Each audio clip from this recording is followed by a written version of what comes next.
So let's start with Dr. Khosravi. Any insights here for Renee? Well, I appreciate the question. And, honestly, the biggest thing is, and this doesn't necessarily relate to background, ethnicity, or race, is even for anyone really, is your family, your kids especially will look up to you as a role model.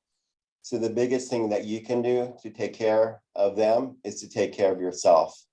And that will really help your children's struggles. And if we look at specifically some of the minority populations and underrepresented members, the Black and Latino adults have had an increased rate of illness and death from COVID-19.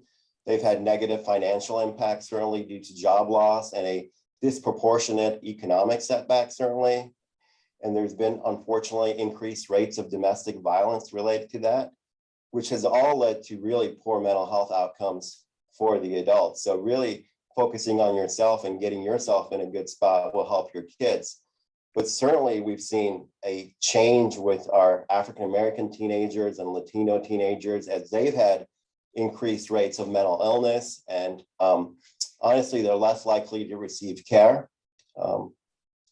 And the biggest thing is in the social climate is a lot of times right now, obviously our teenagers are very well aware of the heightened awareness of racial injustice. And this creates a lot of anxiety for a lot of our teenagers. So it's really important to keep that dialogue open with our teenagers, especially about social injustice and racial injustice issues that are fairly prevalent, obviously with George Floyd and kind of the landmark incident there, which has really created a lot of, I think, positive conversations and open dialogue for a lot of families.